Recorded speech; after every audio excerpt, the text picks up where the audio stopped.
প্রশ্নটা যখন আসে মেহেন্দির ডার্ক স্টেইন নিয়ে, তখন তো এক্সপেরিমেন্ট করতেই হয়। এই যে দেখতে পাচ্ছ, এটা আমার হাতের কাজ করতে করতে এই কালারটা এসছে। তো এটা যদি আমি মিনিমাম 5-6 ঘন্টা বা 7-8 ঘন্টাও রাখতাম, তাহলে তো এটা আরও ডিপ কালার আসতো।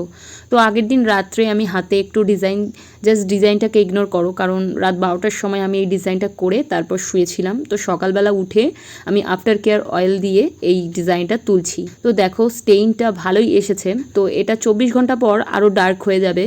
এখানে এখন আমি আফটার কেয়ার অয়েল দিয়ে অর্গানিক মেহেন্দিটা তুলে নিচ্ছি। তো এখানে এখন কোনো রকম আমি জল ইউজ করব না। আমি এটা চেষ্টা করব যাতে 24 ঘন্টা এটার মধ্যে জল না লাগে। অনেকে মেহেন্দি তোলার পর মনে করে যে মেহেন্দি যে দিয়েছে সে হয়তো স্ক্যাম করে দিয়েছে, নয়তো তার প্রোডাক্টটাই খারাপ। বাট এটা হয় না। মার্কেটের কোন যতটা তাড়াতাড়ি কালার দেয়, অর্গানিক মেহেন্দি একটু দেরি হয় কিন্তু অনেক ডার্ক স্টেইন দেয়। কিন্তু ডার্ক স্টেইন হাতে আসার জন্য অর্গানিক মেহেন্দি পরার পর আফটার কেয়ার ভালোভাবে করতে হয়। তোমরা যদি অর্গানিক মেহেন্দি পাউডার বা অয়েল বা আফটার কেয়ার প্রোডাক্ট আমার কাছ থেকে নিতে চাও, তাহলে স্ক্রিনে দেওয়া নাম্বারে আমার সাথে কন্ট্যাক্ট করতে পারো।